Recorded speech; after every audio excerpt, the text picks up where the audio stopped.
नमस्कार, मैं हूं सोमनाथ पांडे और आप देख रहे हैं द डिवाइन न्यूज स्टूडियो। क्या आपने कभी सोचा है कि एक टिड्डी, एक छोटा सा कीड़ा जिसे हम अंग्रेजी में ग्रास हॉपर के नाम से भी जानते हैं, उसके ऊपर भी कोई आसन हो सकता है? लेकिन ऐसा है, ना सिर्फ उसके ऊपर आसन है बल्कि उस आसन को करने के इतने लाभ हैं कि आप जानकर आश्चर्यचकित हो जाएंगे। और योगा फॉर बिगिनर्स के इस भाग में मैं आपके लिए वही आसन लेकर के आया हूं।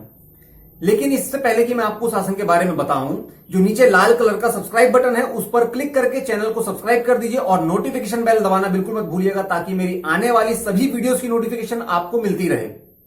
तो चलिए शुरू करते हैं।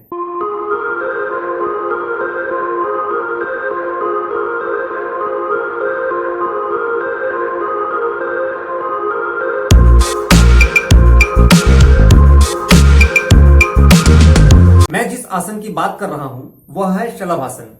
दरअसल टिड्डी को संस्कृत भाषा में शलभ कहा जाता है और इस आसन को करते समय हमारे शरीर की आकृति वैसी ही हो जाती है जैसी टिड्डी की शारीरिक संरचना होती है। इसीलिए इस आसन को हम शलभासन कहते हैं। तो यह कि शलभासन क्यों कहते हैं, इस बारे में जानकारी अब हम यह जानते हैं कि शलभासन को किस प्रकार से किया जाता है और इसको करने के क्या लाभ हैं और इसको करते समय किस प्रकार की सावधानियों का ध्यान रखना चाहिए। शलभासन का अभ्यास करने के लिए पहले पेट के बल जमीन पर लेट जाएं। श्वास को सामान्य रखते हुए दोनों हाथ की हथेलियों को अपने जंघाओं के नीचे रखें। अब श्वास भरते हुए अपने बाएं पैर को ऊपर की ओर खींचें। घुटने व पंजों को खींच करके रखें, एकदम सीधा रखें। कुछ देर रुकने के पश्चात पैर को वापस नीचे की ओर ले आएं। वह इसी तरह दूसरे पैर को ऊपर की ओर खींचें। कुछ देर रुकें तो श्वास बाहर निकालते हुए पैर को नीचे की ओर ले आएं। इस तरह से 3-3 बार इस आसन का अभ्यास करें। इसके बाद दोनों पैरों को एक साथ ऊपर की ओर उठाएं। घुटने व दोनों पंजों को सीधा व खींच कर रखें।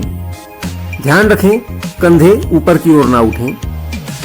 कुछ देर रुकें व श्वास बाहर निकालते हुए पैर को नीचे की ओर ले आएं। इस तरह से इस आसन का अभ्यास 3 से 5 बार तक रोजाना करें। शलभासन का नियमित अभ्यास करने से हमारी कमर, नितंब व जंघाओं की मांसपेशियां मजबूत हो जाती हैं, जिससे तेज कमर दर्द, स्लिप डिस्क, साइटिका व लंबर स्पॉन्डिलाइटिस में आराम मिलता है।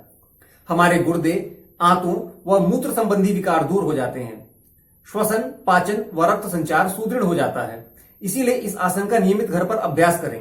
लेकिन इस आसन का अभ्यास करते समय कुछ बातों का ध्यान रखना आवश्यक है, जैसे अस्थमा व हृदय रोगियों को इस आसन का अभ्यास नहीं करना चाहिए। साथ ही तेज पीठ दर्द की अवस्था में भी इस आसन का अभ्यास नहीं करना चाहिए।